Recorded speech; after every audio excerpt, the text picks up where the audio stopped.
How are you doing? I'm not gonna lie. It's been good for a lot of reasons, and I'm also tired as hell because I had like a lot of mental health shit over the weekend, and so Okay. but I'm here and I'm ready, and I prepared for Monday. So Right. There you and go. this That's and this it. is the last thing I'm doing today. So this is Oh, a great nice. way to end it. Likewise. I am excited about I just started watching today. So I've been on holiday for a week with my wife's family, and I Lovely. just got back last night on my own. My wife is left with her family for a week. And to put it in context, her family, just her siblings and parents, 11 people in total with us. It was a lot. So I am like week of podcasts.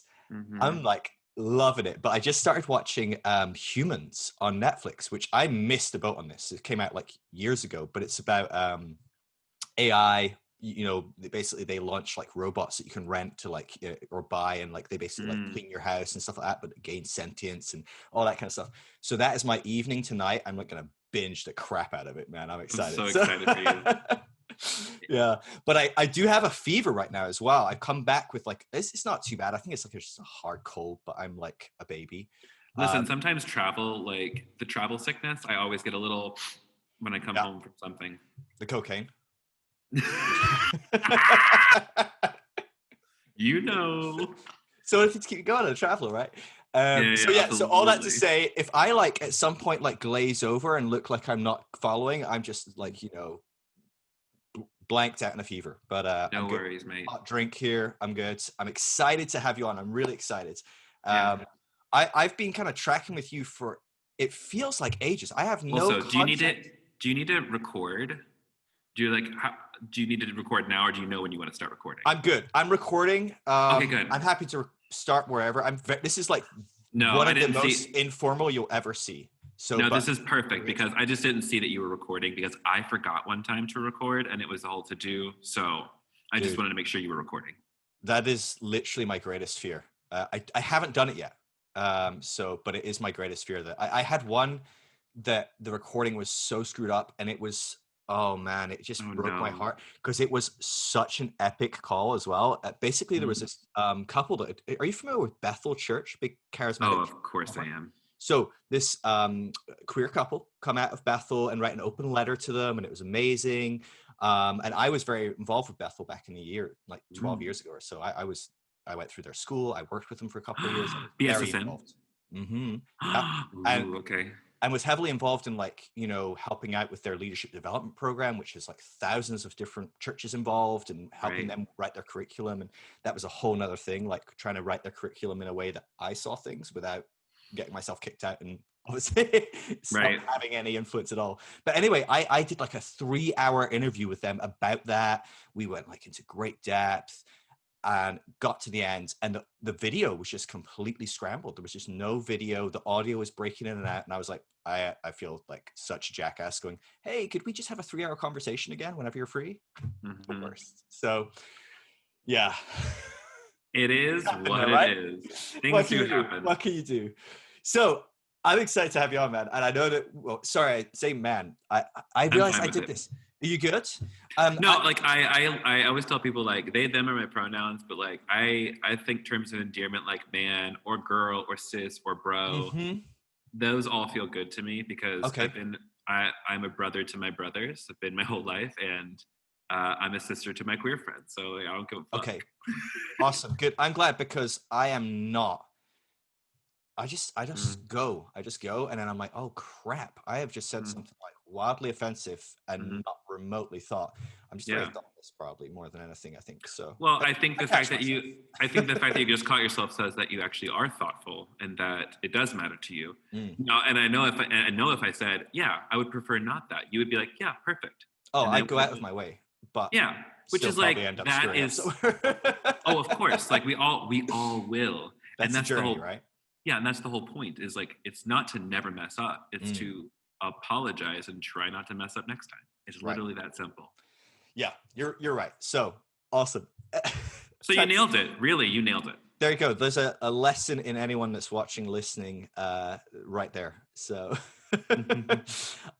I've been following you for quite a while, and I'm trying to figure out how I started following you. I can't figure out. You probably just someone shared one of your things or put something across recently, but I was listening to some Dirty Rotten Church Kids recently, and you came back on my radar, and I just love to chat with them. I've had them on my podcast as well. They are So great, so great. truly two of my favorite people. And I've had so many people ask me, you have to have Kevin Garcia come on your show. And it just triggered at something. And so here we are. But I'm kind of at a loss because I have 1,000 different directions I want to go. I want to pick your brain like crazy because you are a person of many, many talents in a whole host of different ways.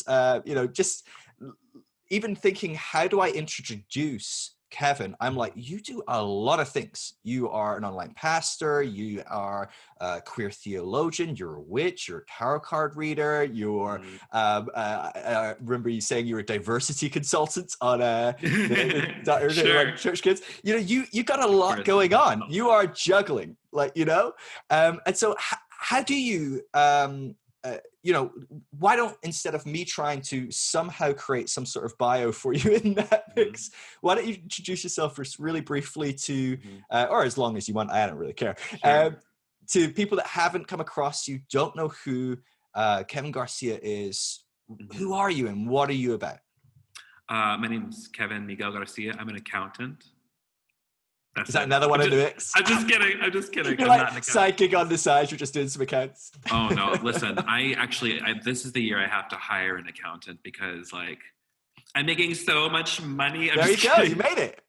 No, I will say it's just I built a business for myself, and so now I'm like, oh my god, I've done a really good job. I've done a really good job so far of keeping track of expenses and how everything's panned out. Like COVID hit and it put all of the plans that I had for this business on hold, and now they're starting to come back into full swing, which is right in line with what my astrologer said, but let's get into that later. My name is Kevin. I like the pronouns they, them, but I always tell people I'll be your brother or your good Judy, whatever you need from me. And good Judy is a term for one of your best girlfriends or best gay friends or best queer friends. Good Judy. It's referring to Judy Garland. Okay. Because back in the day when you couldn't be openly gay, they would think, are you a friend of Dorothy's? And so nice. Okay. So my good Judy. Get it? Anyways, what do? I call myself a digital pastor because that's a title that someone else gave me. And what that basically means is the people that I help resource and the people that I try to be there for are folks on the internet. And what I think pastoral care looks like now, in some ways, comes down to creating opportunities for folks to come into the same space and the same contact with one another. And I think the other part of it is being a witness, or at least be an example of this is what your spiritual life could look like if you wanted to. This is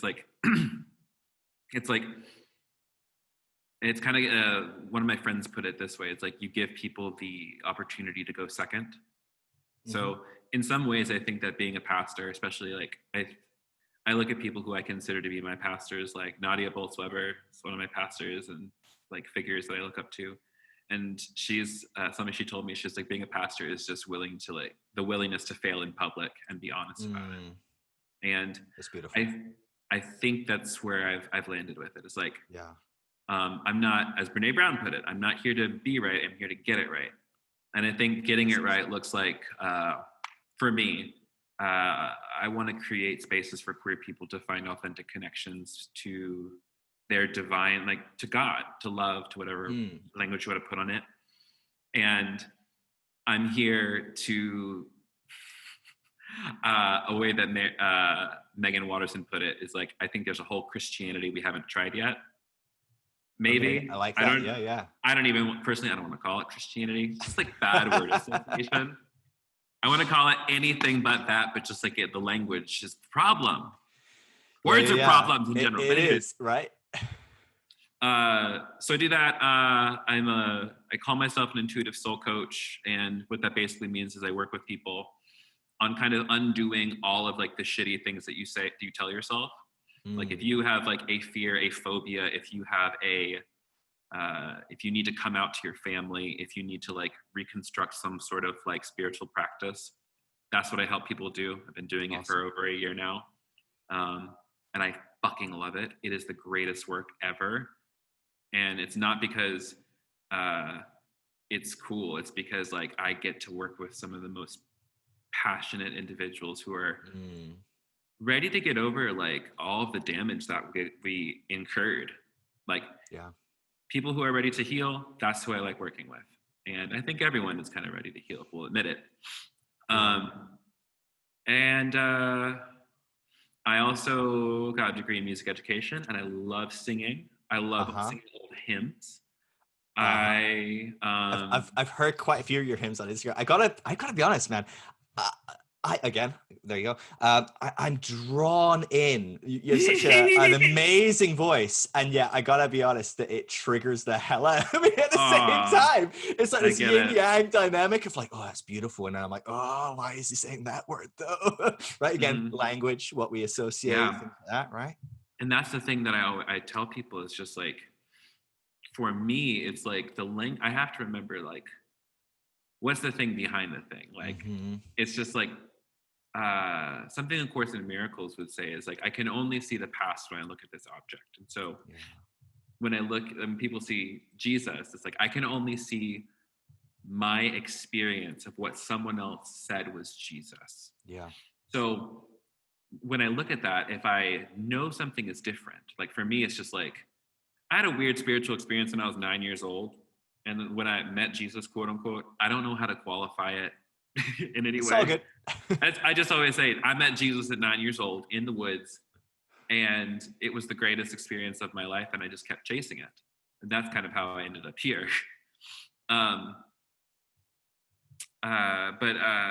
What was I saying before? Oh, people have like these triggering experiences because like they hear the word Jesus, and the thing that comes up in them is danger. Yeah. Because the body has learned Jesus demands too much of me. Jesus wants too much of me, and I can't give Jesus that, because if I do, like, I'll die. Yeah. And so it's like for me, like I had to like, gotta remember, like Jesus was always pointing beyond himself. It's just like, so the fact that they made Jesus an idol proves to me that like that's not the point. Like what I am afraid of is an illusion. I'm afraid of a false God. And so once I recognize that what I like, my fearful thoughts, I put that on Jesus. Even I was programmed to. I was programmed to think that this was the way it was. And I was also programmed to think that you had to choose between your sexuality and your faith. That's a big binary people have to break up too. But all that to say is it takes a little bit of work to undo those triggering words, but I think it can be so freeing, because when like for me, I fucking love, in whatever way I can metaphysically love Jesus, because it's not even like I'm gonna sound like a fucking crazy person right now. I know it's just like, this is the podcast to do it. If you're gonna sound like a crazy person, come do it like this. Perfect. It's like, I fully actually believe that Jesus Christ, the personality, the spirit of Christ, is still with us, because it says that he appeared to 500 individuals, which means not all 500 of those individuals just grouped up and formed the first megachurch. 500 people. And then, because like what happened from there is that there's all these like early Christianities that got snuffed out by the empire in the beginning. Yeah. And so if I am to believe that Christ is still appearing to us, and has been, throughout the lives of the saints that we can see, and then also through the lives of like all these other beautiful world religions, but within the Christian tradition, if I am to like, why do we believe that Jesus stopped appearing to people? Because funny enough, I've got some weird Jesus appearing to me experiences that I think I feel crazy when I talk about them. Yeah. But at the same time, like, I don't need people to believe the validity of that experience. The experience is not what I actually desire. I desire transformation and union. And so that was a rabbit trail, No, wasn't that's it? really interesting because what I do is I work with people that are deconstructing their faith Mm-hmm. with the view to maybe reconstructing something, who knows, or whatever. I don't really care as long as people are moving in a healthy direction for them. Oh yeah. And one of the things I find fascinating is a lot of people will navigate through at some point in the journey a season of agnosticism, often atheism, and Mm-hmm. often end there, and that's okay, but often come through at the other end and rebuild something of some form of spirituality, Mm-hmm. often with the language of Christianity. But one of the things I found really fascinating is, in my experience, it's groups of people. Now, I'm working on research as well with some research companies on researching the deconstruction Mm-hmm. kind of group. But in my anecdotal experience, not with the research yet, it's people that have more of a kind of charismatic, Pentecostal, these very experiential realities. They tend to kind of sidestep or just like run right through that kind of season of atheism. Like there seems to be this component of an experience of Jesus that doesn't allow them to let go, right? So even though Christianity makes me go, "Ugh," or God, and I'm like, what is God?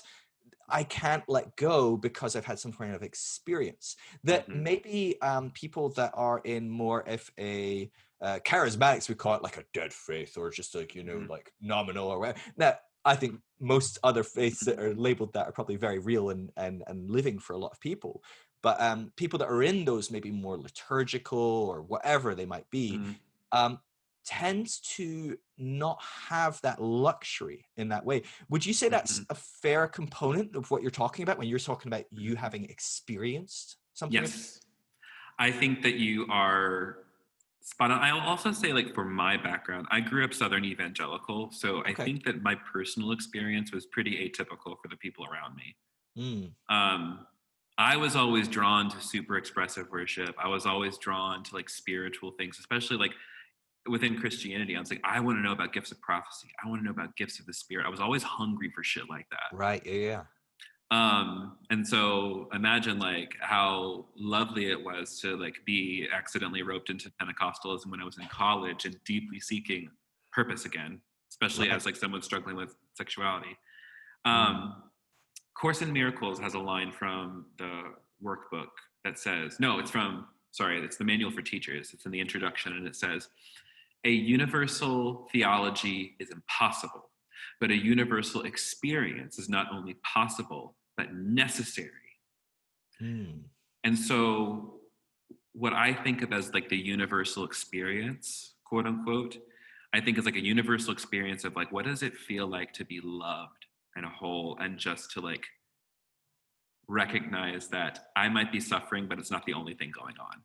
yeah. And I think really like religion and practices all at their base, if peace, personal peace, is not the end goal, I don't really know what the point is, to be Mm, honest. Because while I think that like, yes, I want to like live a life that is altruistic and like is helping the world, because I understand that through loving and helping the world, I am loving and helping myself.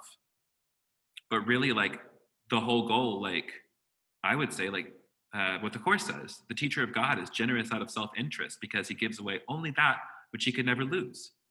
mm. And so for me, it's just like, I'm getting away from your question. Let me get back to it real quick. No, this is bunny, like rabbit trails are welcome. So, We'll come back to this point. But to go back to the okay. original question about the phenomenon of folks coming out of Pentecostalism and just kind of like, I think there is something to be said about Pentecostalism and the type of worship that engages. And this is also like me after reading a lot of like magical texts and like learning about how breath Right. works and neurobiology. So, for example, singing, humming, actually on the physiological level activates the vagus nerve, and this is part of polyvagal theory. And when you hum, activating the vagus nerve, what you're doing is slowing down your breath and controlling its output, which actually slows down your diaphragm. When your diaphragm slows down, it sends the signal to the heart, slow down. We don't need as much blood pumping this oxygen. It sends it to the brain saying, stop producing this hormone because we don't need it. Mm, So singing actually physically creates a feeling of vulnerability by telling the body it's safe to you can calm down. That's just a physiological fact. Wow. Couple that with a charismatic experience where like the majority of like a lot of, because like I fucking love worship music. I'm not gonna lie, it does it for me because I grew up in that world. So Sure. um, so here's another thing. So like like when people cry when they hear something or something in music. This is my theory: is that like I mean, like, you can map out what happens in the brain, like when someone listens to music, or even what happens when I'm giving a speech just by itself, a cappella, versus having the backing with the pads and the magical guitar to really give like Yeah, get that the that. juices kind of flowing. Mm-hmm. And I personally think, I think music is magic Mm. because what it does is it taps your heartstrings. It gets past your conscious level of defense into something that's on your soul. Music, poetry, art. That is what speaks to the soul. And that is the level that people are trying to get to, right? We're trying to have an experience of the soul. And so within Pentecostalism, what is celebrated and honored is your authenticity of laying it before God and letting God see all of you. And so I think queer people can survive in spaces like that because not only is it okay for like there's no like they do, even though there's a ton of misogyny and sexism still, Mm-hmm. I think there's, as far as like gender is concerned, there's a little bit of wiggle room there as far as like I mean, Sure. they wouldn't be down with me like wearing lipstick or something like that, but just like the fact that I'm a little more femme and a little Yep, bit more, there's a lot more femininity within those kind of movements for yeah, sure. Yeah, and there's yeah, been studies on that of the males within charismatic and Pentecostal, but actually within Christianity as a whole, skew much more feminine than males within society as a whole. I can't remember the specific study, but I remember reading about this. My friend who was into he did a whole master's degree in sexuality and gender, and he sent me this article at some point and was like, look at this is fascinating. And I was like, it kind of makes sense, right? We're constantly telling men and women to go, we'll spend loads of time getting tap into your emotions, read your Bible, like spend this quiet time processing, sing, be vulnerable, like you're talking about, right? Open yourself up, be expressive, and all these different things. Like that makes sense. That it would skew things a little bit more yeah, feminine. Yeah, that's fascinating. Sorry, I didn't yeah. interrupt you. It's No, no, fascinating. no. And I think that's a good point to make, is that like I think that one pathway, there's some theologians that said Christ was, or Jesus specifically was, a male body with a feminine soul. Mm, And I'm like, ooh, that's how I feel. That's like the level of non-binary I feel. And I yeah. love that. So it's just like, it makes sense to me that like what the church has lacked for so long has been the divine feminine, is that feeling of safety, of love, of compassion, because like it's Mm, been, I think the problem with, not the problem, but one of the things that happened during the Protestant Reformation is like, we got to get rid of mystery. We got to get rid of the things yeah. that don't we do. And so it kind of like, we swung hard into the direction of authoritarian in a different kind of way Hmm. to be sure that we're not like those people. So I think Pentecostalism like really did spring out of like a Holy Ghost moment of someone having an authentic experience of the Spirit. Like what Mm, else?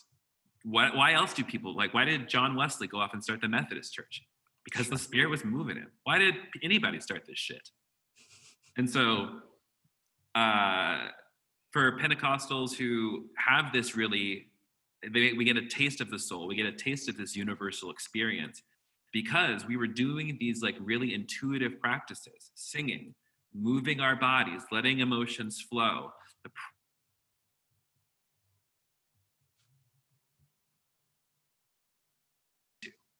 This is me and my theory, is within certain practices of witchcraft, we talk about building the Mm, container or drawing the circle or whatever to okay. contain whatever the magic is or whatever the thing we're trying to do. And then at the end of it, we ground ourselves, we send the energy out, and then we close the container so that like, we can move back into a regular space. What worship kind of does, and I think for a lot of people, they build a container, they build it up. And like when you're focusing on something like spirit or love or the person of Jesus, and everyone else around you is having these experiences, whether it is a spiritual thing or just like a cognitive thing that I'm picking up by watching other people have an experience, whatever it is, it doesn't really matter, because on a subconscious, this is all happening subconsciously. You know, Sure. you don't even realize like you're getting pulled into this thing, because that's how magic works. But a worship leader builds this powerful thing. We build it up, and then if you're somebody who struggles with shame and you're unable to like really like process that, because everyone else around you is just, oh, I love Jesus, and you're over here saying like, oh my God, like I'm gay. Mm, I can't bring that before God. That's dirty. That's a sin. God help yeah. me. God help me. God, why won't you heal me? And so there's people who have all these different shame points or things that they can't talk about because sexuality and body and gender are still too taboo Yeah. within churches. We come out on the other side of that, crying our eyes out, and they say, all right, everyone, have a great weekend. We'll see you next Sunday. And we're over here sobbing, and we can't tell anybody. Yeah. Like we're here at the core, like begging, like knowing that God can see us, knowing that there is a universal love out there, but just like I feel like I'm going to still go to hell, even though I know about that universal love. Yeah. And so I think for me and for many people who move from charismatic beliefs into just kind of like, I say we a lot of us are like getting into craft, and like we're getting into like new age religion and crystals, magic, astrology, Yeah. etc. Because it's like we all kind of see it from like the same, it's like, it's just all the voice of God in different forms. And I think Mm. also like we're able to hold on to like the idea or person of Jesus because we differentiate the person of Jesus from the church that was built in his name. Yeah, so this fascinates me. So I've had a lot of guests on my show, but you're not. I think I've had a couple of folks that are into witchcraft, but we've never kind of gone down that rabbit hole. But Mm. it's something that I follow a few people here and there. You okay? Yeah, I just cracked my knee. Okay. Sorry. You're fine. So, gosh, what's happened? um, I follow quite a few accounts on Instagram that are, Wicca, whatever. Mm. And I have to confess, it's like, it's just straight over my head. I try and kind of like go, okay, Mm-hmm. cool. Yeah. And I follow a couple of shamans and I'm like, it fascinates me, but I just it doesn't click. So like, talk to me about it, because it sounds like there's a whole kind of movement that it clicks for. And so can you Mm-hmm. talk about why that clicks, how it clicks, how it kind Yeah. of taps into maybe some of that, the tradition that you're coming out of without bringing the kind of the shit from the tradition? Yeah. Maybe it brings some shit, I don't know. But Yeah. can you talk to me about that? Yeah. So I'll tell you first, like how I realized that I was a witch and like first got okay with saying it was I'm in seminary and it's the full moon in Scorpio. And I am out there in the field with my blanket and my candles and my crystal skulls and like, pulling tarot cards and meditating and like doing the thing. And then it just like clicked with me. I was like, I'm a witch. And I was like, because Kevin, you're doing witchcraft. Who does witchcraft? Witches do witchcraft. You're a witch. And it was like, I got really, really scared because I was like, oh my God, wait a second. Does this mean I have to leave the church? Does this mean I can't be a Christian anymore? Like, am I not a Yeah. Christian if I So I kind of like freaked out a little bit. And then I love that you're at this point, you're already like, you got your tarot cards, you do all this stuff. And it's only now that you're like, oh no, crap, I'm a witch. Yeah. That cracks me up. Yeah. Cause it was always just like a little curious thing. And like, for me, I always just kind of like, it was like, oh yeah, this is like the same Holy Spirit I know from like my Pentecostal days, which is another story for another time. Well, no, I guess it's a story for right now, actually. But I realized this and I started like kind of getting in more into it. And I asked just around like, where do I start reading? And so that started getting me into reading about folk magic. I started reading like Starhawk, which Starhawk is like old ass witch. She's been around forever. She's still alive too. But like I would call her a witch theologian. Okay. Because the way that she talks about it is both practical and also perfectly like esoteric, like how this maps out onto your real life. And thing about being a witch is that I think that we would say this, like there's no There's no right or wrong way to be a Christian. I would say actually there is a wrong way to be a Christian. It's like any time that you're voting for a tyrant and like supporting like the destruction of the earth and humanity. That's like the wrong way to. That's just the wrong way to be human. Yeah. You mean the times where we elevate someone that is the antithesis of anti-Christ? Yeah. That might be not the most Christ-like thing to do. Yes, that's not the most Christ. I'm not going to say that you're not Christians or that you're bad Christians. I just think it's just not very Christ-like. Oh God. Oh, so funny. So same thing with like witchcraft. It's just like I think like the best piece of advice I got was from a hoodoo practitioner named Queen Co Meadows. She lives in Mobile, and she has always just said like, you need to go find your roots. You need to find out where your people are from. You need to figure out what they were doing, because that's probably like where you're most gonna resonate. And she was right. So for me, getting into brujeria, which is Mexican folk magic, the kind of stuff that's lived around like South Texas borderland area. And the thing about being a brujo or a bruje, which is like with an E rather than an X, depending on who you talk to about like how to refer to gender neutral folks or gender non-binary folks.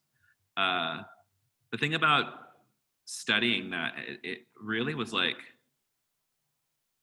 these are like, it's like the practices like within a craft or any sort of tradition are literally meant to point you beyond the thing itself, much like any sort of ritual within Christianity.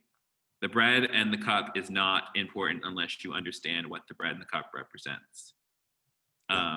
That's why it's powerful. It's not because it's good bread and good wine. It's because it's trying to teach you something in the spiritual. We're trying to do something with a physical prop because we're not good at remembering it intuitively, or just our body forgets, or we get distracted by the world. So we need a physical reminder. So like this crystal in my hand, for example. This crystal in my hand, for example.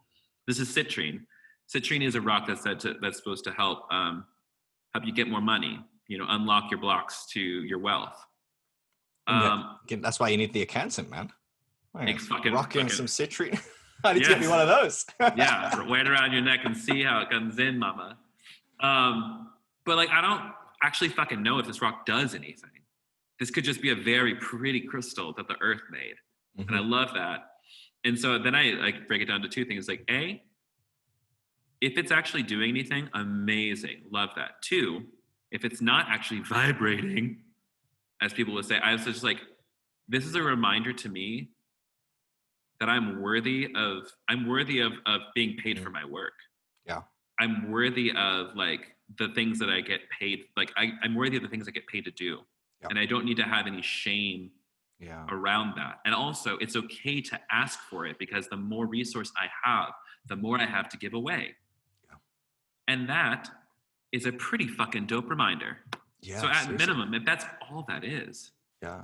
Dude, like I have like affirmations that would probably say the same sort of thing, right? It's okay if people give you money. That's a good thing. You don't have to feel like guilty about it or awkward or whatever. I'd much rather crystal than like a sentence, right? That is way cooler. And it's also like, for me, just like, I love having like, so like this will just be in my pocket. And so when I feel it there, it's just like, it's just a really quick reminder. And also shifting the focus, shifting the attention, reminding. Yeah. And let me tell you what, like I've been trying, like I've been in the process of like buying a house. Guess who got their offer accepted today? Congratulations. That's awesome. I'm so proud of myself. But that's also amazing. It's just like, I'm not going to lie, I did a lot of ritual magic around this fucking house. So all that to say, how does it map onto, or like, how does it come out of, like, how does it work with Christianity, I guess, or just like the idea of Christ is like, we have to understand, like Richard Rohr tells us, that we can only speak of God in metaphor anyways. Yeah.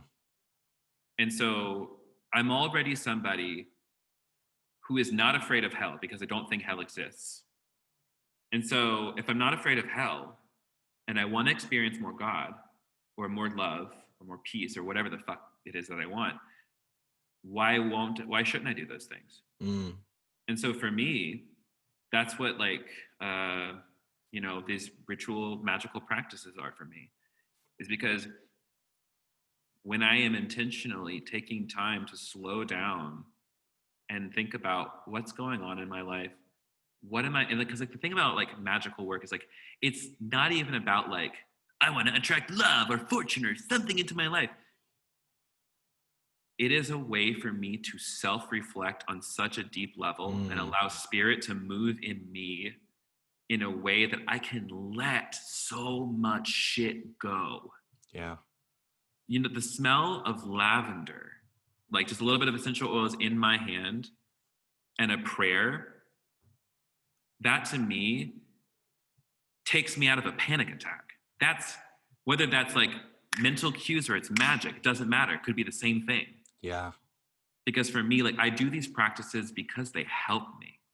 And at the end of the day, I don't give a fuck what anybody else thinks if you don't think it's real or not. Yeah. All I gotta say is just like anything I ask for in Jesus' name, I have received. And so what if I did it with some candles and some salt? Yeah. Because at the same time, sorry, go ahead. No, I was just thinking like it's learning a new language with which to express new metaphors, right? It's the same thing that we're trying to describe, same thing we're trying to engage with, to explore, but going, God, English just isn't enough. I need to learn German and Russian and like every other, you know, it's why we speak poetry of love in 100 languages and it's still not enough, right? And that's what I'm hearing you kind of say is this is another exciting, fresh way for you to explore the same thing in a new way, or I don't know if that's quite, but that's how I am understanding what you're saying. I don't know if that's fair. No, I think that resonates quite well. It's like, and the best part is it's realizing that this shit has been around for centuries. Yeah. That people have been asking the same question, coming up with the same problem, and trying things. And that's, I think, like my degree is in practical theology, and so practical theology is constantly asking, what is the outcome? You know, it's like it's almost just like the scientific method for faith. Yeah. It's really just like performance and critique. How does this theology, what does it look like lived out in the body? So if like we have a theology of exclusion, what is for queer people, what does that do in the body? If we have a theology that men are, what is it like, what did the complementarians say? It's like equal in value, different in role or something, or specific in role, some shit like that. But it's yeah, kind of like you said, it's new language. And I think the other part of it is it's like what I think all these like kind of new age practices like tarot or just like people exploring witchcraft in general, it's because it taps into that physical aspect of worship or connection with the divine. Yeah. It taps in because like for me, like, you know, the smell of lavender, very soothing. And also like when I think about like, God created something on this planet, and I am now benefiting from its sweet smell that's calming me down. It's causing me to go, It's just like, wow. It causes me to like, my practice causes me to look at the world with wonder again. Yeah. And I think the other part of it is like, some people would look at like a ritual circle that we're doing with people and like where we're chanting or moving. And it's like the same thing in like Pentecostal worship, right? People dancing around, they look like fools, look like children. The thing about it is the child aspect of us is typically the one that is the most wounded. And therefore, that is what needs the most attention. And also, if we come at all of this with our logical adult ego minds, of course it all looks stupid. Of course it's just a rock. Of course it's just a bunch of things you're saying back to back to back to back. Sure. Your ego's not the one in charge though. And so it's just like, and also your ego doesn't need to be healing. Your ego needs to shut up. Yeah. And so the thing is like, you know, and Jesus said it, like, you got to become like a kid. You got to look at the world through like these very simple terms, bread and wine. Yeah. That's, I mean, as a child, everything is magical, right? I mean, like you have no idea what the hell is going on for the best part, right? You just kind of, Mhm. everything is like, wow, how does that work? Whoa. And you'll take anyone's answer as kind of fact as well, right? So you ask mom, like, why is the sky blue? And oh, because God painted it with a crayon. And you're like, wow. Like, you know, this amazing posture to the world, you know, that you can go, oh, a crystal. And one person goes, yeah, a crystal. And you're like, no, magic. You know, it's like money, or Mhm. you know, you know, some sort of force that draws money towards it, or whatever, right? Mhm. It's such a different approach that even if it's not right, Mhm. the benefits of it and the Mhm. positivity, do you know what I mean? There's something Yeah. about actually whether it's right? What is Mhm. right? What is, Yeah, you know, and what that's does the that operative mean? word. It's like, because like really we're asking like, is it true? Does it Right. really work? And I'm just like, um, I always tell people this. I'm just like, I can't tell you that it really works, and I can't tell you that causation equal or like correlation equals causation. But what I will tell you is on the spring equinox of this year, I put a spell jar together and asked for everything that I wanted to happen before the fall equinox. And the last thing on that list was a house. And guess what? Here we are. And I'm not here to say that like it was like, oh, the magic just worked, but also like the magic worked. Mm, And so it's one of two things can happen. So we can look at this one way. One, I have that jar in a place that's visible to me. yeah. I know what it represents. I know what it is. And so even if like it is just merely a physical reminder of like the goals that I want to work toward, and the grit, or like the just constantly remind me to like what do you want right now? What are you working for? Yeah. What is your heart's desire? You know, it's the same thing like with like law of attraction bullshit. It's like at minimum, if you are constantly thinking about something, you're gonna move towards it because you Yeah. keep telling like, and it's the same thing with like people like The Secret of just like this is gonna sound so dumb, but actually brilliant. It's something that a drag queen said. It's just like law of, like, you know, like The Secret is like you keep saying shit out loud long enough, eventually someone's gonna get annoyed enough and just give it to you, so you'll shut up. And I don't think it's like that. Like it could be that simple, and sometimes it is, but it's like I'm not afraid to ask for what I want, Yeah. and that I think is like a kind of magic in and of itself. Like Yeah. Yes. the power of just, and that's like where I think like once we all tap into that, there is a good chance that we can get a lot more work done, because like this work requires honesty.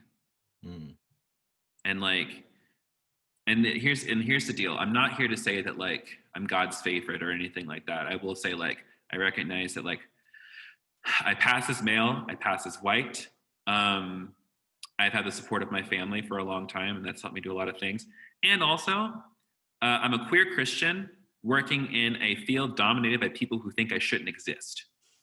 And yeah. so I won't lie. I've also worked my ass off for what Yeah. I've gotten. So, uh, you know, whether it's magic, whether it's God, whether it's my own hard work, maybe it's all three.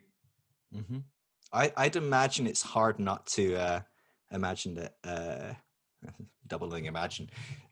It's all in there, right? It's gotta be. You know, I think Mm-hmm. I'm always amazed. I've been like on the side reading a few like quantum mechanics books, which by the way, I'm not Mm-hmm. smart enough to read quantum mechanics books, it turns out. Neither am I I. really But want to get into it, but I'm like, what is happening there? It's like, mhm. oh, well, just look at this equation. I'm like, why is there an equation in this book? This is a beginner's book. You know, it's like this shouldn't be in the book.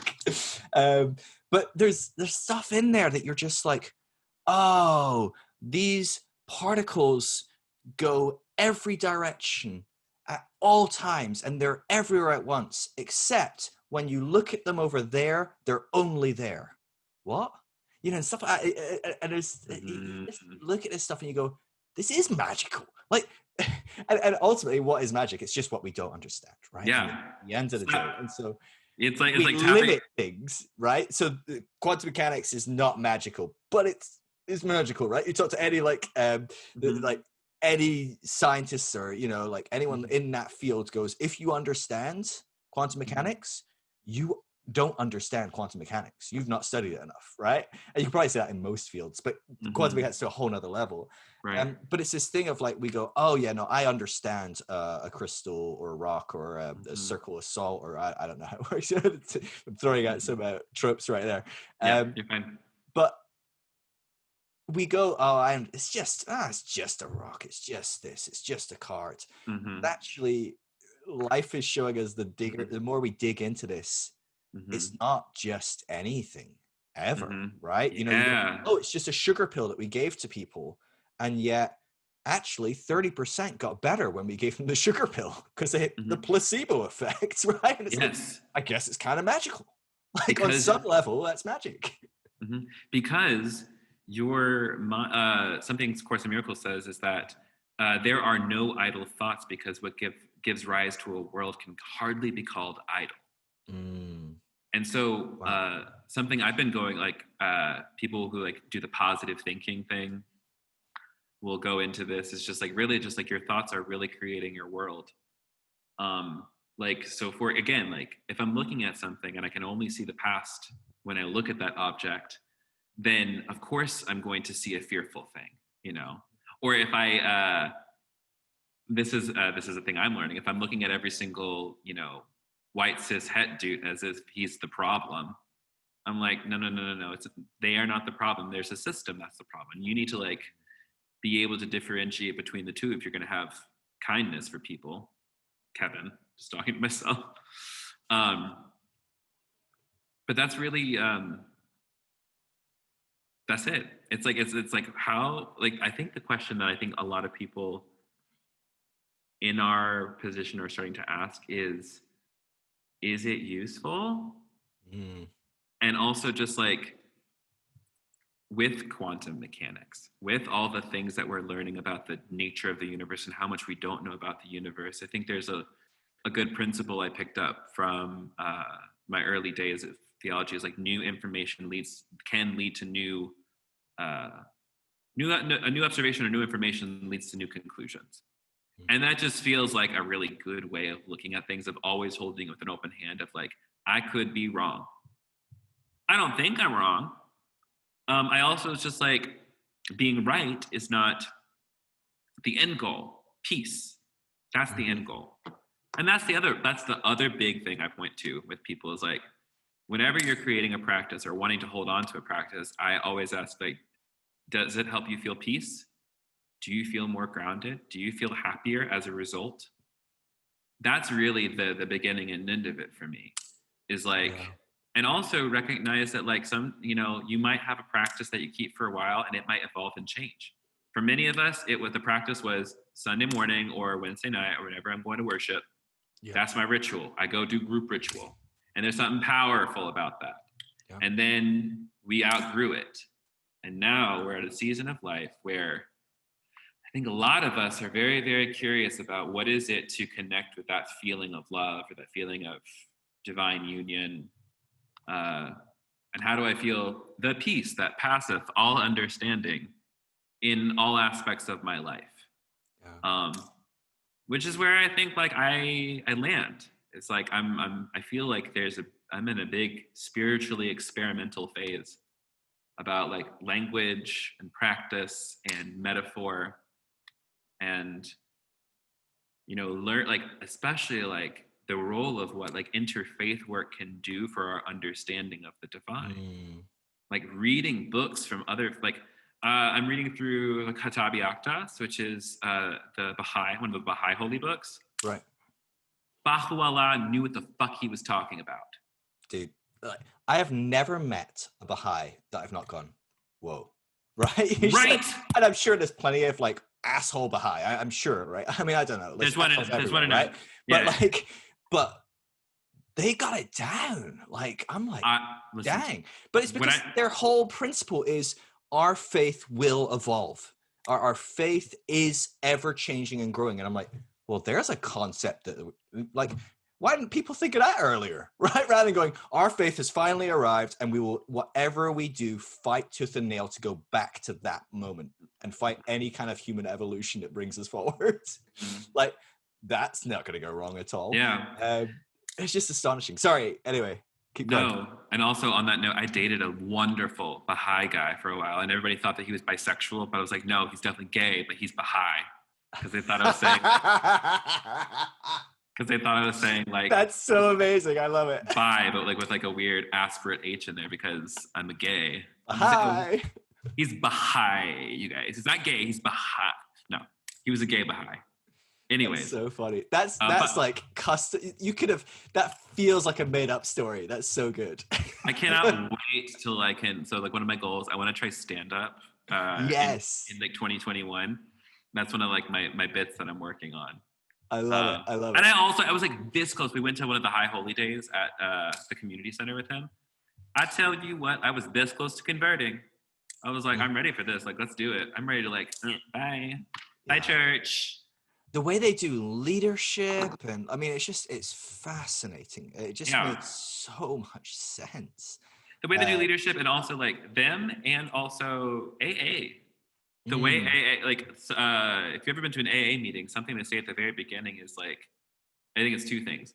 They have decentralized leadership, and two, they don't have any money in it. Yeah. Or like as far as the centralized money component is concerned. So like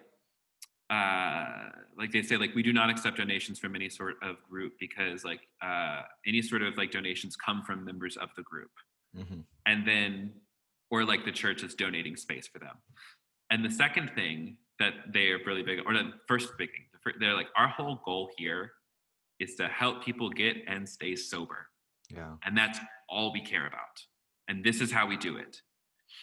And I think I find interesting, and I'm kind of interested, this is the question I'm exploring right now, is like, what if our whole goal in our spiritual lives was to like, how do we keep letting go? How do we heal? What if we were like what if we were so single-minded, like our only goal here is to heal from our trauma. Our only goal here is to love our community well. So it's just like what if our only goal here was take care of each other? Yeah. And I mean, I look at my church and I'm like, that's literally our only goal. Yeah. Take care of each other and take care of our community as best we can. Yeah. And that's why I still go to this church. I probably wouldn't go to any other church unless it was this focused. We're single-minded. Granted, drives me fucking crazy because you work with anybody that you love enough, they'll drive you fucking crazy because, yeah, of course, you know, you've got feelings and egos and relationships in the mix. But all that to say is like, I want a faith like that. And that's the kind of faith that like I have for myself, is like, I am single-minded in my purpose, that like, I want to help queer people stay alive. I want to help people heal from trauma. And I want to introduce people to a spirituality that allows, and by spirituality, I mean like a spiritual practice that will help you remember that you are loved. That's my only goal. And to me, that's very simple. Yeah. Or it can be very simple. I think like all the bullshit you have to divest from is not simple at all. Yeah, it's a lot to let go of. But once you do, oh, it's fun. It's like once you can be like, I mean, like for me, like it's continuously like letting go of the lie that that people always leave and that I'm not good enough. I like, as soon as I can remember that that's not true, and I can return to the fact that like, actually you are beloved, you have a great community around you, and you're doing good work. Like the distance between heaven and hell is one thought. Yeah. It's so true, isn't it? I mean, it's huge. I'm reading through like this workbook manual for like anxiety and stress. My anxiety and stress, like day to day, regular, COVID, and I've like got the easiest life. My life is good. My life I know what you're talking very about, relaxed, but there's been some sort of malaise going on. I don't know. You just, that feeling that you're wading through treacle in life. You get up in the morning and you're like, I have an easy day today, but I can't get out of bed. Anyway, so I'm working through this program, and in it, it's really fascinating. It's this neuropsychologist, and he's basically saying like, our emotions aren't actually a thing. We create an emotion every moment. Right. Yes. So you can't. And he's like, we have this concept of like bottling up your emotion, bottling up trauma and things like that. And he's like, that's kind of true, but it's actually not at all true. Every time we are experiencing trauma, we are creating that in our thought right now. And it's based on a history of different thoughts, the way we stored things, even our memories. We only remember about 15% of events, and we actually create our memories on the spot right now. If I asked you to think about when you were a kid and this happened, you'd have to create that memory. And you'd be about 15% accurate, apparently, which is crazy, right? But his whole thing is like, because of that, we have this amazing capacity of we're creating these things with our thoughts constantly. These emotions, we're processing these traumas constantly, re-bringing up the past, thinking about it a certain way that traumatizes oneself. We can, and it's not easy, right? You know, in one sense, it's very easy, right? Just think a different thought. But like, good luck doing that after you've thought for like 30 years a certain way, right? You're talking neural pathways like burns, like 18-lane highways, you know? And that is exactly it. Like, I'm also studying to be a hypnotherapist right now. So like, nice.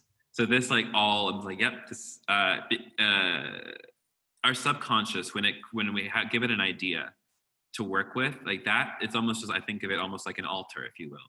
You know, we set up an altar to a certain God. And so, and for as long as that altar is there, the harder it is to tear it down and the more resistant to dismantling it we are. Yeah. Because it is safety for us, and the brain is wired to move us away from pain and into pleasure. What is pleasurable? What I know, what is familiar. Even, you know, if it's like something that is abusive, it's like when you live through abuse and you don't know you're being abused, it's just like, no, this is as good as it gets. This is normal. And then to move into something else that could also hurt you, but also could possibly be better. It's your brain tells you you're going to fucking die if you move there. Right. If you do that, if you tear down that thing. Yeah. At least I know this is on some level safe. Yes. I'm living. I've got a pulse still, right? Yeah. And so the work, I think the spiritual work that we do is exactly that, is like the work of changing your mind is hard, will be experienced as difficult in the beginning because you've spent X amount of years believing, practicing, and telling yourself one thing. And you have to actively tell yourself and practice another. It will feel counterintuitive at first. Maybe not counterintuitive, but it won't feel natural at first. Right. But eventually, it's a matter of making the unfamiliar familiar. Yeah. What is unfamiliar is being treated, for me, what is unfamiliar in relationship is being treated with kindness and reciprocity. And so over the past couple of years, I have had to watch myself for that. Like, is this relationship reciprocal? Am I pouring too much into this, or am I doing a codependent thing again?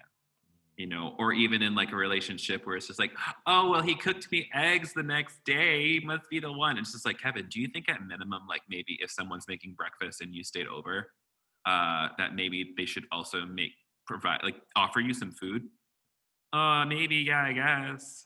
Or it's like, oh, you know, it's like I confuse baseline niceness and decency for like deep love and romance. Yeah. And so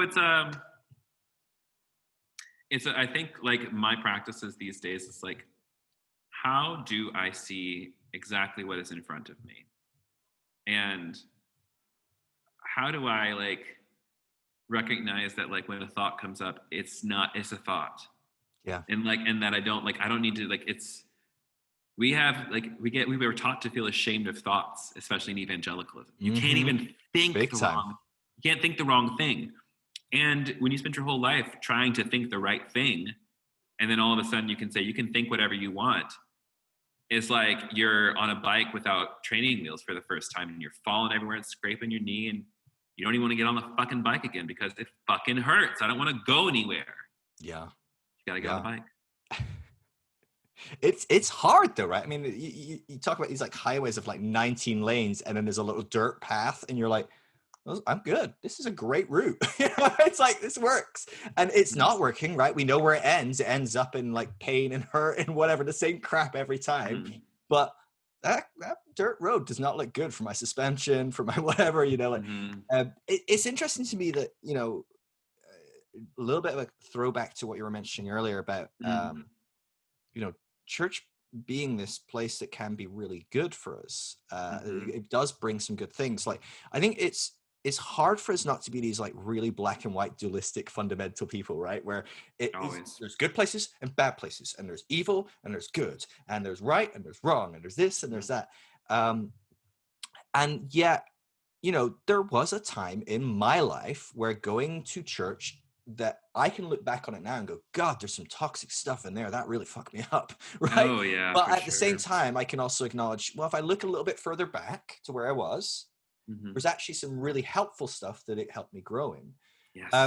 Can you what is it in your experience as you've grown through church that you kind of cling to, that you go, gosh, that's the stuff, that's the, I guess we could tie it into maybe some of your book, your book was Bad Theology Kills, right? Have I got that right? Yeah, it is. Sorry, it's like audiobook. I'm not even like pick it up, look at it. So like my brain thinks, there's a lot of stuff in there that kills in the church. Yeah. And yet there's a lot of stuff that brings life. How have you in your process kind of navigated that? How have you navigated, okay, here's stuff that is just the worst. And actually, here's stuff I don't want to chuck out, and I think at times we do chuck it out and then we have to go sift through the trash to find it, right? Whatever that looks like.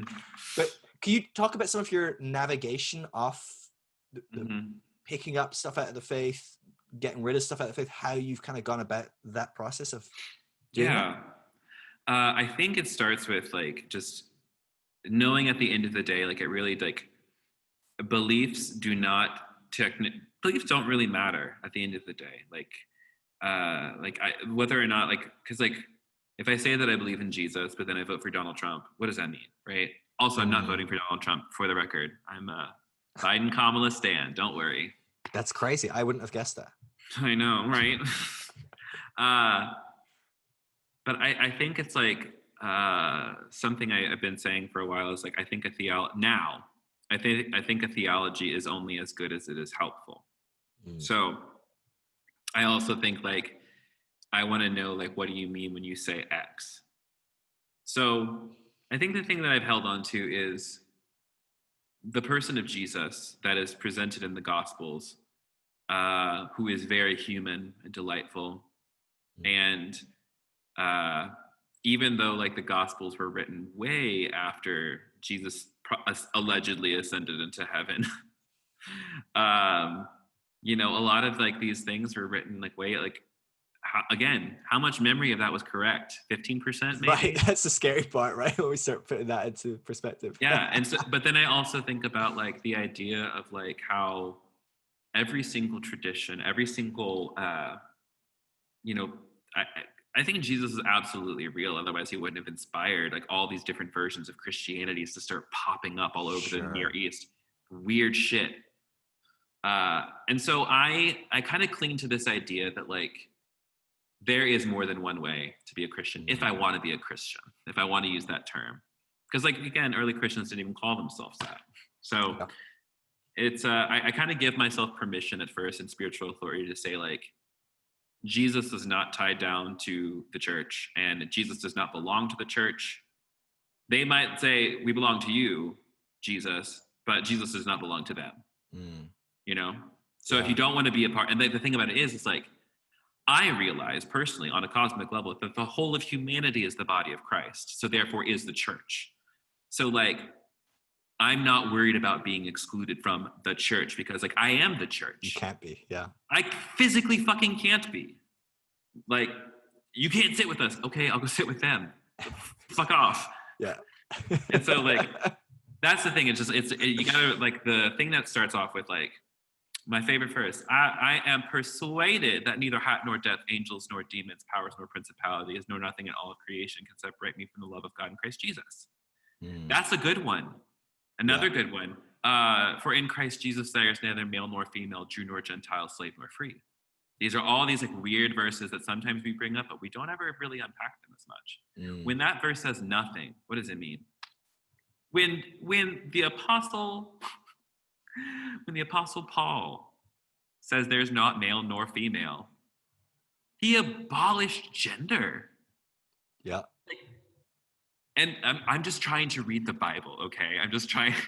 And also, like, we have to understand too, is like, those are the things that I've held on to that have really resonated. And then I think like are kind of beautifully timeless spiritual truths that that's how I think we know like what's right. We know what love feels like. And if God is love, then a verse that says, women be subject unto your husbands as unto the Lord. We also know that the person who wrote that might not have been the actual Apostle Paul, but someone writing in the style of Paul. Sure. And so for me, I'm allowed to say what is authoritative in my life. Yeah. Sorry, everybody who wants me Even to if say, it was Paul, right? I mean, like, sure, Paul could be a like sexist yeah, guy. Sure. because guess what? I don't. I'm not a Paulian person. I am a Christian, if you will, and I follow Jesus. And I have had like, and also just like I'll say that I experience Jesus on a daily basis. Like I'll say Jesus is my teacher. And when I meditate on the Christ, when I ask Jesus what to do or Spirit what to do, God, because like apparently Jesus and the Father are one, whatever that means. Like, it's like I believe in Jesus more than most Christians do. That's the thing. That's crazy to me. How is it? How did that happen? Right. That a witch believes more in Jesus than other people do. But that's some things I hold on to is like that for me is I think the Bible is still wildly helpful. I think now that I realize that it's not a weapon and never was intended to be that, I find all of these like there's so much good. There's also like a manual of like how not to be a dick in there. Like look at David's life, somebody who had so much promise, but then like, you know, power corrupted him. That's a story we need to read and recognize. Not, absolutely. oh, he was so powerful. I'm like, no, like power corrupted him. He raped a woman and then sent her husband off to war to die. Yeah. You know, he was in love with his best friend, but like they couldn't be together because you can't be gay. You know, he was not supposed to become a war profiteer, but then he set up an entire kingdom so his son would be. Like, yeah. I mean, like we got to read stories like that to say like, even the most righteous among us are the ones who like are human. We cannot continue to make gods of each other. Yeah. And that's what modern and I think Western Christianity, especially Pentecostal, non-denom, mega church culture, they create gods out of people. Yeah. Well, we have this black and white thinking, don't we? So we think, oh, David, man after God's heart. Okay, so everything he did was good. Oh, whoa. Let's slow down a bit. Let's look a bit closer at the story. Everything, you know? But I've met people that are like, well, that was just the way it should be. Like, you know, whatever. I mean, he was a man after God's heart. I'm like, whoa, I don't understand what's happening here. But, you know, but it's possible for our heroes to be a little bit messed up. Right. I hope so, because on some level, I hope I'm a good person. And I know I'm definitely a little bit messed up somewhere. And that's where like the lovely idea of like, I think the idea of confession is actually really good, because like I am able, like confession is less about like what I did wrong and the ways that I need redemption and the ways that God offers me redemption. Like, and by redemption, I mean like just freedom from my own bullshit. Yeah. It's like, I think like the message of Christ, the gospel is, you have heard it said, but I tell you. You've heard it said that gay people can't be in the kingdom, but I tell you, God loves all these faggots out here. You know? Listen, straight people, you can't say that word. Only I can. Oh, I mean, not only I can, but other people from the community can say it. Called it just me. Yeah, one person. Yeah. That's it. Yeah.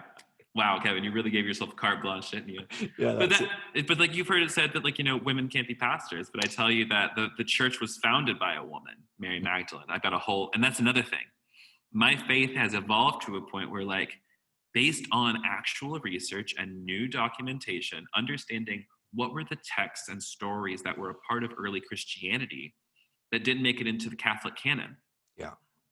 And the Gospel of Mary Magdalene, of Timothy, of Philip, the poem called Thunder Perfect Mind. There's whole loads of poetry. The Acts of Paul and Thecla. Did you know that Paul had a disciple named Thecla? who was supposed to be executed, but basically the whole crowd fell in love with her because she baptized herself and she got the lions to not eat her because she was Crazy. blessed. There's all Crazy. these incredible stories that like we don't even touch because we Gnostic gospel. I'm like, Yeah. Not to mention all the stories that we've lost, right? Because they were all destroyed. All those stories, even like, they just even the end up little bit we have. referencing another one. And you're like, oh, where's that one? Oh, we don't have it. Crap. Mhm. Like, right? I got Yeah. torched on a bonfire somewhere at some point early on. Mm-hmm. And then it's also to see, let's take it the full step, is to see my own life as just as sacred, as important as anything I would read in a holy text. And that comes from womanist theologies and theologians who say like, it's like we have to read ourselves into the text, because if a Black woman looks at the United States Constitution, she's not included. No. And also neither am I, because I don't own any land. But like I read myself into that to say, oh yeah, they don't act like, it's like this is the power of poetry and the Holy Ghost. Is that even though Benjamin Franklin, I know it's Franklin, but I say Franklin because it's funny, even though he owned slaves and like raped a bunch of his enslaved women and was horrible, somehow the words he chose transcended his own bullshit, that all men were created equal. And so we read ourselves into that, say, the spirit of this word says that all humans are created equal, that I am included as a non-binary person in that Constitution or in that Declaration of Independence. And so it's the same thing with Scripture. Like if I look at Scripture, non-binary people are technically nowhere in there. However, you look at Isaiah and he says, do not let the eunuch say that I am just a dry tree, but I will give him a name that is better than daughter or son. Yeah. And like to tell me like there's a name that's better than daughter or son. Woo! Yeah. And that's a huge implication. That's mine. Yeah. That's a huge implication. Yeah, it amazed me. I did a module on homosexuality. So I have like a kind of like side project, which is like kind of helping Christians explore different theologies. And one of them I did on homosexuality. And I was like, right, here's different views. There are different views. And here's how all the different views engage with these texts and how they engage historically and stuff like that. And I basically was like, I'm unbiased as best I can in sharing that. Here's my opinion, but that's it. Make your own mind up. Think about it. Pray about it. Engage with it. Whatever. And not all my following are Christian, and that's not relevant to many people. But one of the things I came across in my studies was the Jewish engagement with the concept of eunuchs was fascinating. And it's very advanced. When you start thinking about the fact that sexuality wasn't really on the table as a conversation till 150, maybe 200 years ago, like the fact that they're already going, right, so there's eunuchs and there's people that like, okay, are like physically deformed, hurt, like these are their way of seeing it, or maybe they're in an accident. But there's also people that like there's nothing physically that we can see going on, but there's something mentally that's not there. How do we engage with this? And they're exploring this and go, gosh, God clearly must love these people because God created everyone. And you're like, wow, there is something I can profoundly learn from this person who in a really fucked up society, right? We're talking Bronze Age here, basically, just the tail end of the Bronze Age, and they're trying to include. And I'm like, whoa, there's some stuff Christians could learn from this. 3,000 years later, right? Yeah. And I think that it's such a beautiful way to approach Scripture, not as a final resting point, but as an ongoing conversation that we can go, well, yeah, that's really messed up. And yeah, they thought women were property, but everyone thought women was property. So that's a neutral default in the same way that we probably will have some really fucked up stuff when people evaluate this podcast I cannot 1,000 years from now, right? I mean, I can't wait for my children to roast me for eating meat and all, because all my children, if I ever have a children, they're all going to be vegan. I know. All going to be vegan and like they'll probably still eat Beyond Meat every now and again, but by and large, so it's like we don't do that. Yeah. Can you believe that Grandpa Phil, like used to eat burgers and meat, even though he was like, I'm probably going to be a vegan at some point. He still just powered through and killed animals, right? Of course, there's going to be these kind of things, right, that we're talking about. We can kind of see the writing in the world, and things we can't see, right? I mean, that's more scary. But like this engagement is choosing to go, this is an ancient text. Of course, it's going to have some fucked up stuff in it. But what is there for me? Right? Yeah, and that's Lord of the Rings. Never mind the Bible. Sorry. No, but that's really it. Is like we have to understand like again, like we're talking about God in a form of a metaphor. We're Mm. always talking, like we're always like, it's the finger point, like people say it's the finger pointing at the moon. It's just like, do you know that story? The finger pointing at the moon? Yeah, it's beautiful. You tell it anyway, just Yeah, for the yeah, sake yeah. of people that haven't heard. So it's like there was this wise man. He had a bunch of disciples, and all of his lessons were just pointing at the moon. And then he was getting really, really sick, and his disciples were very, very sad. And he's like, "What are y'all sad about?" And he's just like, "Well, when you're gone, you're not going to be here." And he's like, and he points at the moon. It's just like, no. I've been trying to tell you the whole time. It's not about me. It's about, look, here we are. Here this is. Here I am. There I am. And so there's two things. It's just like a lot of times people are missing the point because they get caught up in the form. Mm-hmm. But then also it's like to say that like sometimes form is super helpful. There's a Buddhist story of the Buddha was walking along this path, and he ran into a holy man who had been studying how, like, non-attachment and all his shit for like 200 years, and had learned how to walk on water. Wow. And that was something that they said that the Buddha could also do. And the wise man met the Buddha on the road and was showing him, like, this is what wow, look at me, this is what I can do. And the Buddha said to him, your feet are worth little more than the 2 cents it would cost for you to pay the boatman to get you across the river. That's funny. It's like you spent 200 years, because what's the end goal? If across the lake or wherever I'm trying to get is peace, harmony, paradise, God, love, I don't need to spend 200 years figuring out how to cross this body of water if there's a perfectly good boat ready to go. Just because it looks like the Christian boat that I got out of before doesn't mean it is the Christian boat. And that's where we have to start doing the work. This is what I get passionate about. Is like, I don't care what your boat is, but you don't have to spend 200 years learning how to love yourself again. It's really, there are simpler solutions. And that's why I think my work around helping people craft new spirituality is, I love it. And I also think that it's like, that's the next wave of whatever spirit is doing is we're learning how to build the boat and get to the other side. And we're learning how to teach other people how to build their own boats. Taking whatever they need to from wherever they crash landed in the first place. Yeah. It's beautiful. It's really beautiful. I shared on my Instagram the other day, like this whole thing. The church is so fixated and has been so fixated for centuries, decades, whoever.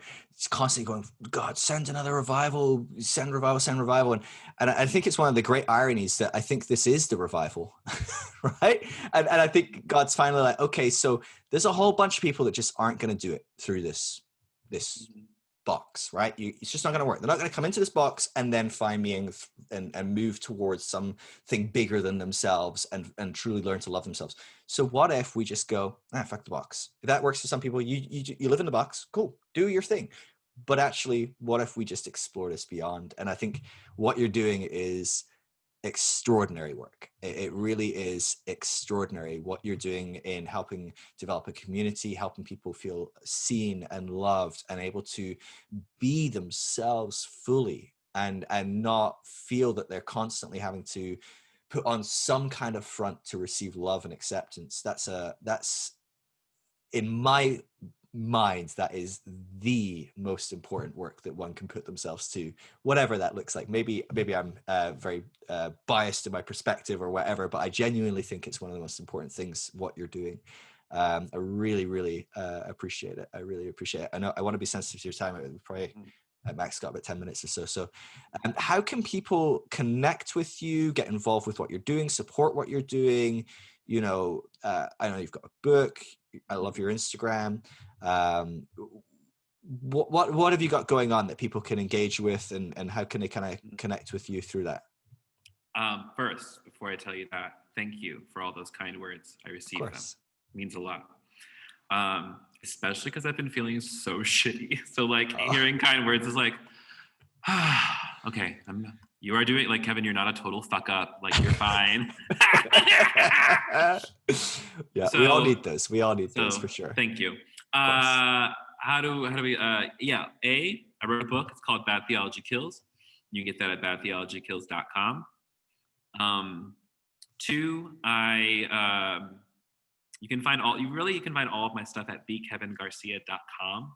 And there you can find information about my coaching program. It's called Spiritual Reformation rather than Spiritual Formation or Reformation, but literally like working on reforming a spiritual practice. I've already got like about 9 people involved with it, and it's a rolling enrollment. We're gonna have around 15 people in the group at a time. So like, anyways, reach out if you're interested. I also do one-to-one coaching if you want to book a tarot card reading and spiritual direction meeting. All that's on my website. Instagram at Kevin Garcia, Twitter, Facebook, YouTube. Search Kevin Garcia on the YouTube. That's my favorite place right now. Not really, like, not my favorite. The comments there are actually terrible. People are terribly mean. YouTube comments are disgusting, right? Horrifying. I can't read the comments half the time because I'm it's like, is this thing gonna ensnare me into like me like, and also like I don't feel nice when I'm clapping back against people who are literally not as smart as me. And I know that sounds petty. let me say not smart. When people are less educated on a topic than me. That's just mean. Like me coming in there like with like this boatload of knowledge and I can just like blow them away with a theological bazooka. Yeah. That's not nice. It's picking a fight with a child that just called you a big poo-poo head or something, you know, and you're like, this is not like, I don't need to have a fight with you. And it's literally like, it's arguing with children who are just so convinced that they're right. And it's just like, are you happy? Are you happy now that you've gotten it right, Brenda? Okay, cool. I'm going to go. But exactly. You're not happy because it depends on what I actually do and whether you can win over my soul. And that's half the problem, is that you think there's something to be won. Yeah. Sorry. Dude, I hear you. I hear you. Facebook and YouTube are my least favorite places on the planet, honestly. It's the worst. But yeah, find me on the internet. Say hello. If you ever want to drop a DM to me, I won't promise to respond, but I will try to, because I think it's nice to hear from people. I don't know when this is coming out, but in November, me and Dr. Robin Henderson Espinosa are hosting a big old queer conference. So be on the lookout. That's exciting. We'll have tickets on sale by next week, probably. So like, it's so exciting. Is that going to be an online conference then? It's not going to be, okay. An online thing. Nice. Hopefully future, I'd love to have an in-person thing. That's what I really. Yeah. That's what I hope. Less COVID-y, you know, so. We're gotta work with what you got. Yeah, we're gonna pray for the vaccine and elect Joe Biden, and then maybe by late 2021, maybe early 2022. Perfect. That sounds great. Awesome. I'll make sure that those are in the notes for YouTube, podcasts, all that kind of stuff, and I'll let you know when it goes live. But honestly, Kevin, thank you so much. I really appreciate you taking the time. I've had a lovely time with you. You're a nice human. Like, thank you. You're actually really fun to talk to. This was like very engaging and life-giving for me. Oh, good. I'm glad. So I try my best. So especially when I'm succeeding. Like burning up with a fever as well. So you poor boy. Listen, go make yourself a hot toddy and take a nap. I see this sheen on my forehead. Just like this light glistening sweat. It's a good look, right? Oh yeah. Yeah, that's what I'm going for. The kind of shiny look. That's what I hear they're into these days. I don't know who they are, but they're into it. Okay. Yeah, well, I was like, maybe I should have powdered myself or something. You know, like honestly, like sometimes at minimum I put on like eyebrows because like otherwise they're like they don't exist from here over. Oh, right. Okay. I have the opposite problem. Mine exists like mostly across most of my forehead. What a blessing. Well, it's a lot of tweezing. Yeah, I can imagine. I have one of my friends who like he gets his eyebrows threaded and they look gorgeous. Wow. Yeah, well, my wife does the threading, but it doesn't look. Well, actually, it's painful anyway. You cut it right. So, yeah. Whatever. Listen, being hairy people, it's a hard time. I get you. Absolutely. And also, like being over 30, like it's like it's starting to creep back ever so slightly up here, which is not what I'm pleased with, and it's starting to come out of my fucking ears. Dude, I'm not joking. Right before this podcast, I looked in the mirror and like I swear I like trimmed my nose like 2 days ago, and I had like a hair like this long sticking out, just a massive long white hair sticking out my nose, and I'm like, how have I turned into an old man? Like, that's also what I want to know. Like, crazy. why am I getting gray pubes? Like, is that where I'm at It's now? it's like this. I feel like we're going downhill, and I'm only in the mid-30s. Like, what's happening to me? Right? Yeah. It's like I turned 29 and my body was like, bye. Okay. That's so funny. I hope I go gray. I keep saying this to my wife. If I go gray before I go bald, I will be so happy. Like I think gray could be. It's a good look. It's refined. At least kind of like, the mix. But yeah. Anyway, dude, thank you so much. I really Thank you for appreciate having me. it. I Was like you so so much. wonderful. Yeah. We'll stay in touch, and I'll definitely let you know when it's all coming out, and hopefully point Awesome. more and more people to you and the amazing work you're doing. Because yeah, it's really, really important. So Thanks, thank you. friend. All right, love you, my friends. Have a good one. Yeah, Love you too. I'll see you later. peace. Bye.